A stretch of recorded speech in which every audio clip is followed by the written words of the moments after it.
let's get right into it.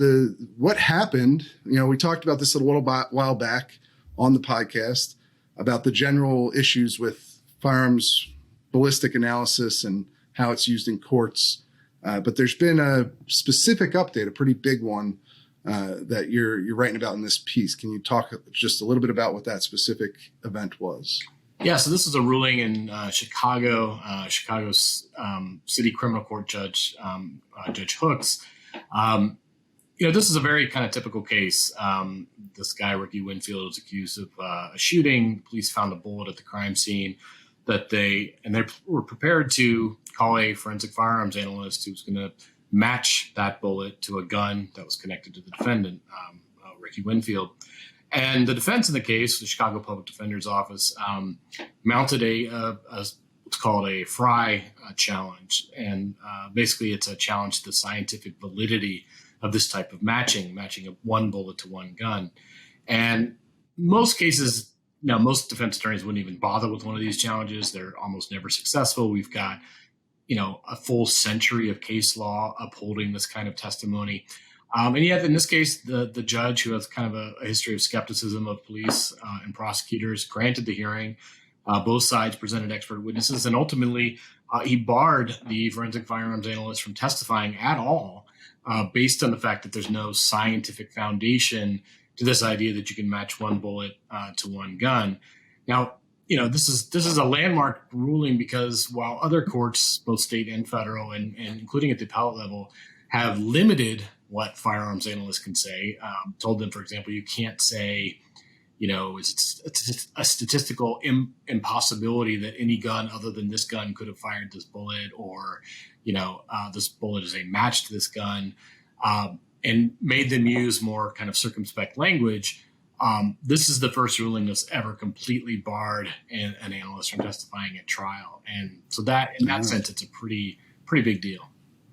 Okay. So this is a first of its kind ruling saying that this entire field of forensic firearms analysis isn't reliable enough to be used as evidence in a criminal court case like this. That's right. And what he said, and I think this is intuitive, he said, look, there are things that forensic firearms analysts can testify to that are backed by science. And these are what are called class characteristics. So the caliber of a bullet, for example, which direction the gun spins the bullet as it leaves the barrel, things like how many grooves are in the barrel, that are as part of the rifling. As part of the rifling. But these are characteristics that are shared by large numbers of guns, right? Obviously. And so because of that, it's information that you don't need any specialized expertise to notice, right? And to notice and to notate. You need some level of expertise to understand it, but not necessarily. But it's not. Yeah, I mean, the same degree as some of what they're trying. A person with a reasonable familiarity with guns could probably tell you the caliber of bullet, and the grooves maybe is a little bit more, but you don't need a microscope necessarily to look at the grooves. The very sort of expertise that makes them qualified to be experts in a trial is the stuff that can specifically narrow it down to one specific gun. And that's the very type of testimony that there's no scientific validity for. So in Hooks' opinion, it's like, well, what's the point of certifying you as an expert if the only thing I can let you say, scientifically is stuff that, anyone who's not an expert, or not anyone, as you, but lots of people who aren't experts could also tell a jury.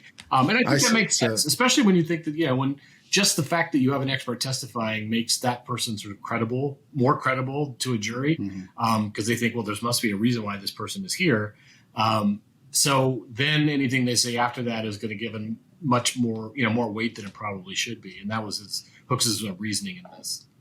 Okay, I see. So it's not that you can't, in this particular case, that prosecution won't be able to introduce any firearms related evidence like the class level analysis that you're talking about, where this is a 9mm that was fired from a gun that has this many lands and grooves in it from the rifling, and the defendant has a gun that matches that generally.